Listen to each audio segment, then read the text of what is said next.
In this video, you are going to learn how to convert any 2D element in Framer into a 3D object, an interactive one. And we are not going to write a single line of code to create this. We're going to use a component, and actually we're going to take a look at 3 examples in this video. Yeah, 3 examples, 3 crazy effects and animations and 3D things. It's gonna be nice. The first one will be a simple card. It's not gonna be too crazy, but you know, we have to start somewhere. Then we're gonna look at a 3D carousel. Now that's gonna be amazing. And then at the end, we are going to take a look at the Linktree animation that we can see on the Linktree hero section. So, my name is Nandi. This is Framer University, and let's get started. So as you can see, here I am in this Framer project. It's really important that you're gonna find this in the description so you can remix it and start building with me, because you're gonna find this starter page here. So if you go to pages, starter, and you're gonna see exactly what I'm seeing here in this tutorial, and you can build with me. So yeah, because I always say that it's not enough just watch the tutorials, you have to also practice, and doing it with me might be a great option. So let's get started. We have this card as the first example. I'm just gonna put this right here. So let's just say that we have this card on our site and we want to add some 3D interaction to it. Let's say we want to make sure that it is following the cursor. So for example, if my cursor in the top right corner, it looks to that point by just rotating in 3D space. So with this 3D look component that I'm going to show you right now, you can do that pretty easily. So you can just drag and drop this 3D look here, or you can go to Framer University. It's going to be there at the resources page. You're going to find it and you can just copy and paste it into Framer. So when you copy and paste it into Framer, you're going to see this set up the component placeholder. And it basically means that you have to connect a frame to it. And you can basically connect any frame to it. It can also be a component, by the way. But in this case, we're going to connect this card to this component. So now, as you can see, the card appears on this little component. And on the right panel, we see all these properties. We have the element that is currently connected, which is this card. We also have the sensitivity. We have dragging, so we can enable dragging here. We have rotation limits here, and also perspective that we can enable. We're going to go through each of these in this video throughout the multiple examples that I'm going to show you. But first, let's just take a look at how this looks right now. As you can see, as I rotate this, or just move my cursor, and by doing so, I'm rotating this little element around, it is moving, and it looks great, but it still looks quite flat. And the reason for that is because it doesn't have perspective distortion. So let's just add that, go to the properties panel and enable it. It's that easy. Basically, the way perspective distortion works is the higher the value, the more subtle the effect, the lower the value is the more intense. So let's just have something really intense by setting it to 500. And now, as you can see, that as I'm moving my cursor around, this card is indeed moving and looking at my cursor and rotating in 3D, which looks pretty good. So as you can see, it's a pretty easy way to add some subtle effects to your cards, for example, on your site. But as I said, you can add this to any element on your site. But now let's go into the second example, which is a 3D carousel. So basically, I saw this little design by this person. I'm not sure how to pronounce this name, so I'm not even gonna try it, but he's a really talented guy. He posts great stuff, and I saw this 3D carousel and I was like, yeah, this looks really great. And I thought immediately that I think it is possible in Framer, and I'm gonna show you how. So first of all, we're going to actually create this whole, circle of 3D cards or images. And then we're going to just add this 3D look component that I just previously showed you. And that's how we're going to have this little interaction, so we can drag it around. So enough of talking, let's jump into Framer and actually create that. So the way we're going to create that circle of cards or images is by having a proper structure. So first of all, I'm going to wrap this image component in a stack. I'm going to press Option Command Enter, and now it is wrapped in a stack. I'm going to rename this to arm. So let's say this will be an arm, and I'm going to add a left padding of 24 pixels. So now we have this arm and we have the image within that. And by the way, just to show you, this image component is pretty simple. It has a desktop and a smaller mobile variant. Really, really simple. So now we have this one arm, and basically, if you can imagine it, we just have to duplicate these multiple times, place them right on top of each other, and just rotate them in 3D with different Y rotations to have that full circle. If you don't know, Framer has this feature called 3D transforms, which basically allows us to do that. So for example, as you can see, if I add some rotation to it and also apply perspective, you're gonna see that I can rotate this basically anywhere. So it looks really, really nice. So what I want to do here is make sure that the origin point of this transformation is at the left, right here. So to make sure that the origin point is on the left, I'm going to add the origin and then set the origin X to 0%. So now, as you can see, if I change the Y rotation, you see that it is being transformed from that left side, which is pretty nice. By the way, if you don't know these 3D transforms in Framer, don't worry. I have a free crash course on this. It is here on my YouTube channel. I'm going to leave a link in the description so you can watch that if you are a bit confused with these things that I'm showing you right here. So now I'm just gonna, zero out these rotations because I was just showing you. So that's pretty much that. I'm gonna also remove this perspective. And so this is all we need, the origin and the rotation. And so let's create another arm right here. I'm just pressing Command and D to duplicate this. And then I'm gonna wrap these again in another stack, Option Command and Enter. And then I'm gonna make sure that it's set to fit width and fit height.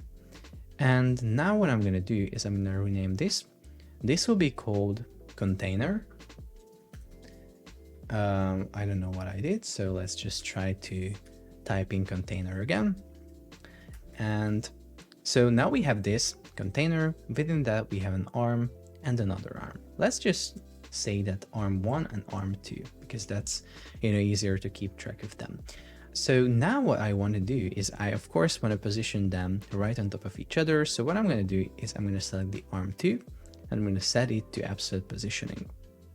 So now it is right on top of arm 1. What happens here is that when I set arm 2 to absolute positioning, it gets a Z index, which basically controls if it's above something or below something. So if, for example, this has Z index 1 and arm 1 doesn't have a Z index, that will basically mean that the one that has Z index will be above the other one. To make sure that these are not conflicting, I'm going to make sure to add the Z index 1 to arm 1 as well. So these are both on the same level. I noticed that I have to add this because if I don't, it just gets buggy a little bit because of all these 3D transforms and stuff. So yeah, we're going to just make sure to have consistent Z indexes on these little arms. So now what we can do is we can go to the container and I'm going to add a preserve 3D just to make sure that these children's arm 1 and arm 2 are within the same 3D space. And then I'm going to just rotate this just a little bit so we can see what we will be doing and also add the perspective to this just temporarily. So arm 2 will be rotated by 30 degrees. So now as you can see, we can start creating a full circle here. But before that, I want to make sure that we have a little spacer here because now this is our container here.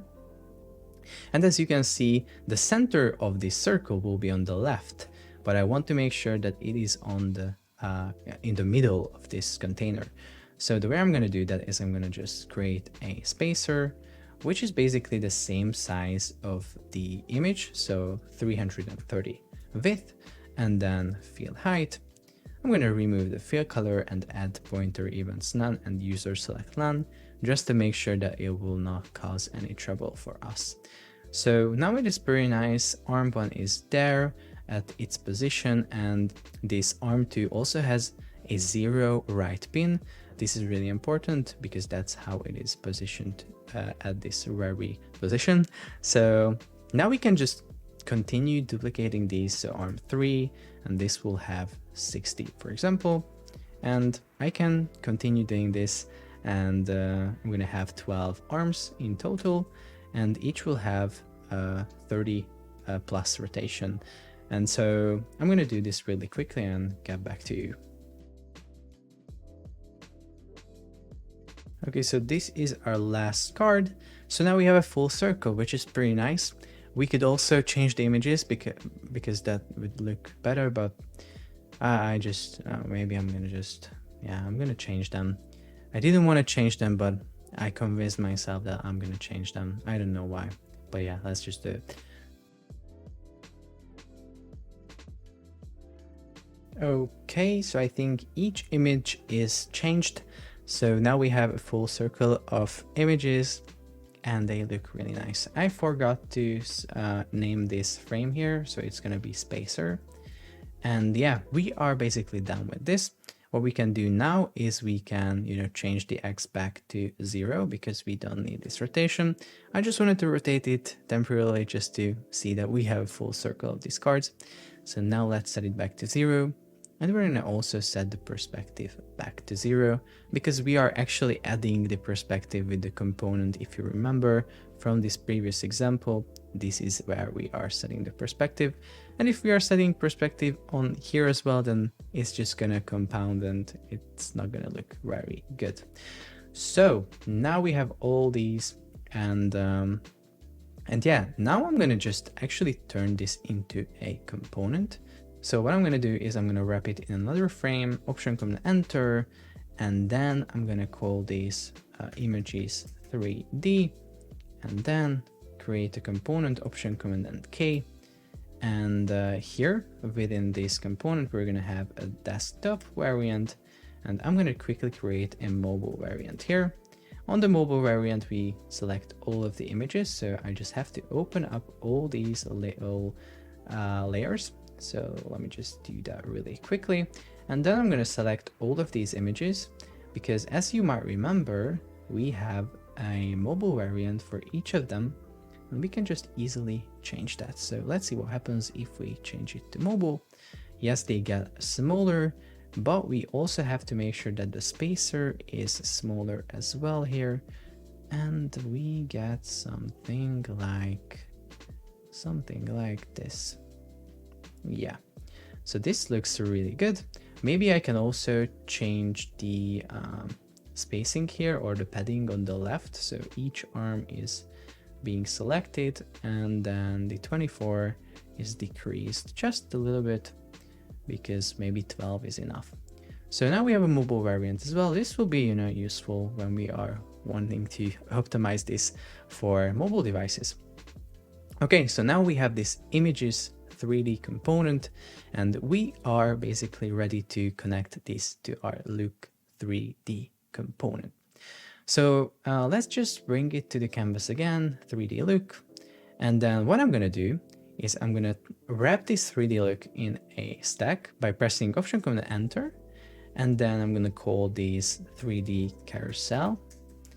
And then I'm gonna turn this into a component, again, Option Command and K. And then I'm gonna cut it from here, the images 3D component that we just created, and then paste it within this one here. But it is not going to be a part of this variant because it will be just connected to this like this. And so we have this desktop variant, or we can just have it on default because we cannot actually create multiple variants here. I'm going to show you how we can optimize it for different viewports, but for now, let's take a look at the 3D look here, the component itself, because now if we take a look at this, this is what we have. So this doesn't really look great. It's not really 3D. So we have to fix this really quickly. First of all, the default primer variant here needs to have overflow visible. So if there are any overflowing parts, those are visible. But still, this looks flat. The reason for this is because these images, 3D component that we just created, needs to have a little override.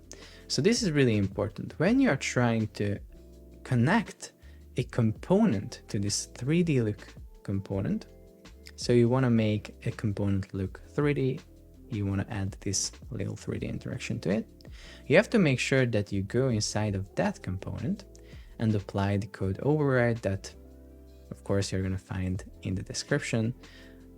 So preserve 3D with preserve 3D. As you can see, it's a pretty simple code override. It just applies this transform style of preserve 3D to the component. So now if we take a look, what you will notice is that it's still not working. Let's go and take a look at the images 3D component, because there might be some problems here. So let's see, container is overflow visible. Let's see if the desktop, oh yeah, here it is overflow hidden, which is a problem for us because if there are overflowing parts, which there are because this is a 3D effect, so overflowing parts will always happen. So let's set it to overflow visible and take a look at this again.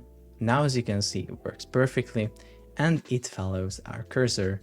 But as you remember, we want to create this dragging interaction, so we have to adjust the component settings.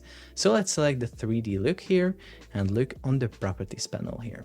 So dragging will be enabled, and here you can see that we have some more properties now.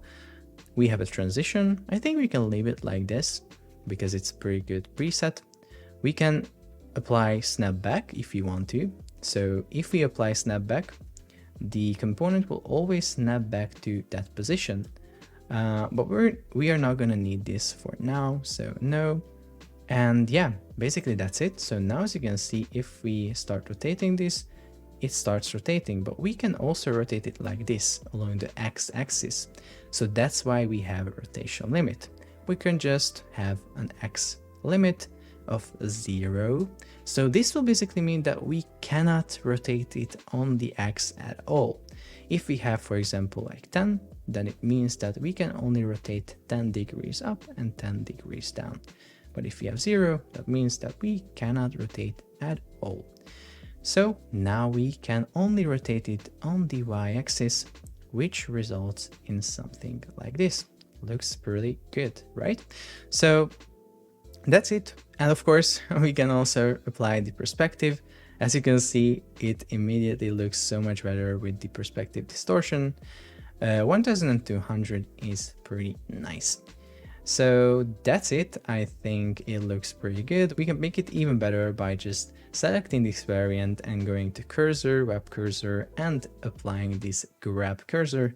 So when we hover over this, we have the grab cursor and we can rotate this. And yeah, and you created this without any code. It's pretty amazing, right? So let's optimize this 3D cursor for mobile right now. It's really easy. What we have to do is we have to create a variable here, because as you remember, we have a desktop and a mobile variant here.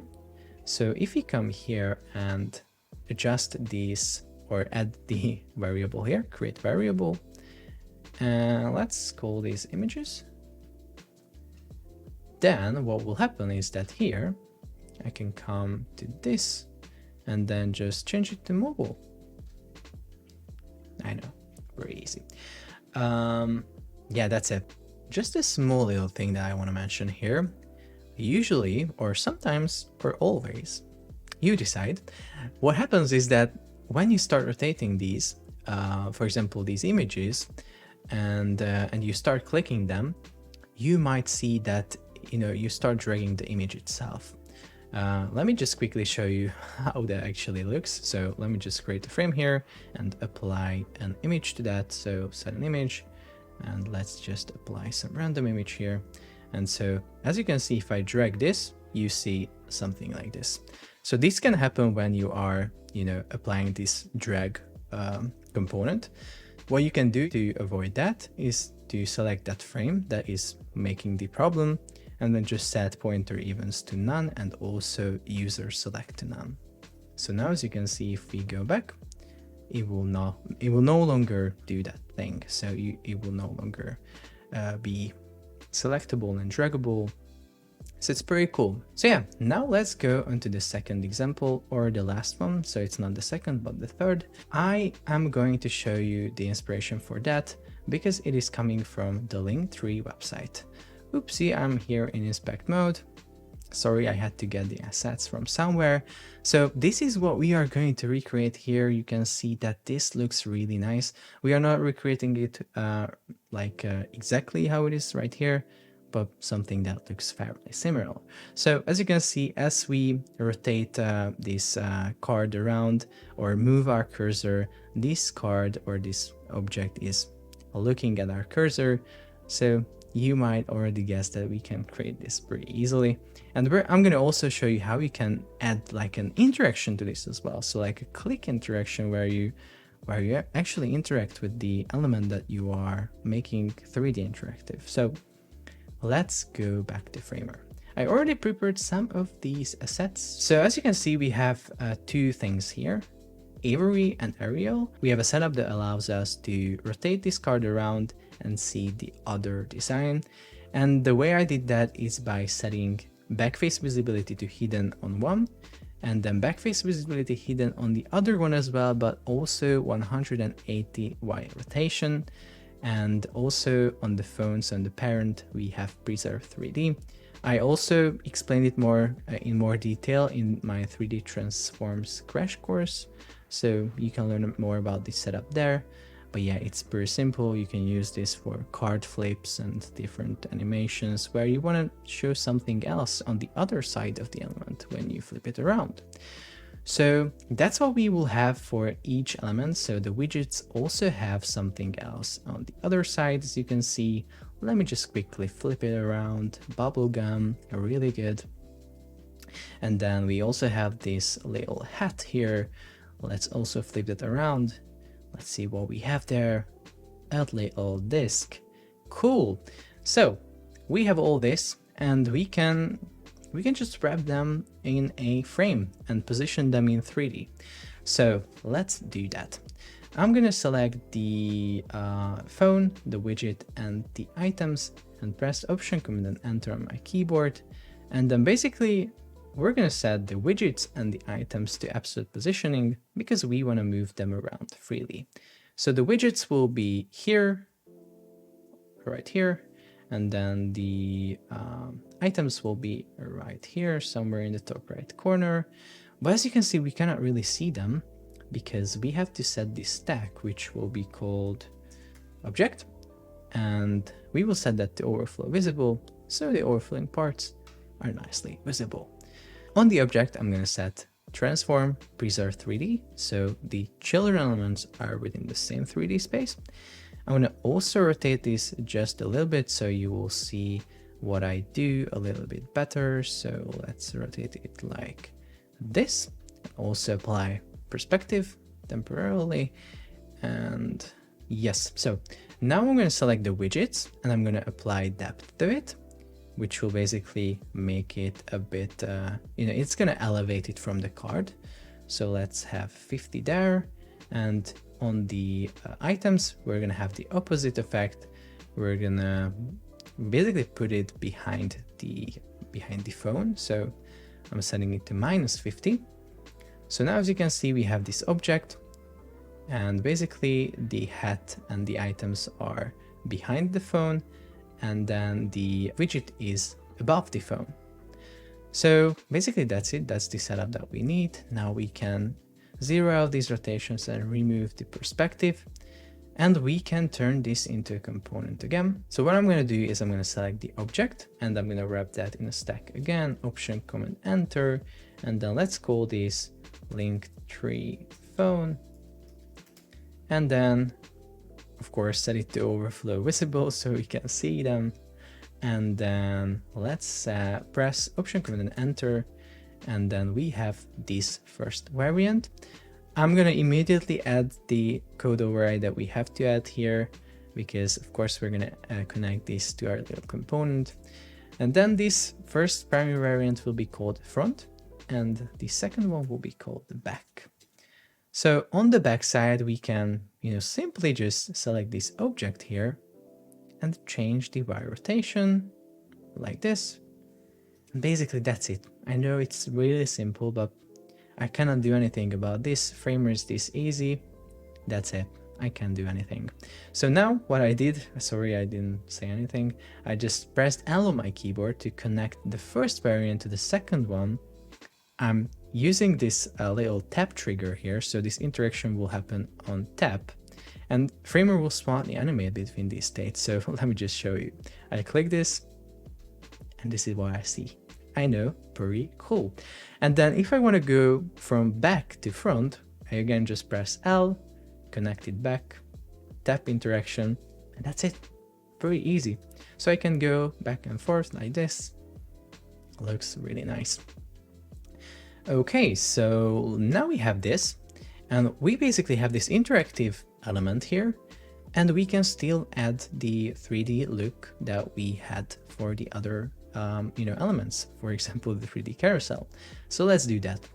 Again, let's grab our little component, 3D look, wrap that in a frame, Option Command Enter, call this Linktree animation, and then turn it into a component. Then we're gonna grab this Linktree phone, cut it with Command X and paste it here. And so now we are finally ready to connect this right here. Again, the first variant here is overflow hidden, so set it to visible. And we basically have this first variant. Let's rename it to default, and let's take a look at this. Okay, it looks really nice, and I can click it and it still works. And of course, I can set the perspective distortion on it as well to make it a bit more 3D.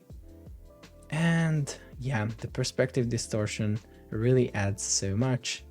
It looks really nice. And as you can see, it looks at my cursor. And it's just amazing that you can do this in Framer without writing any code, honestly.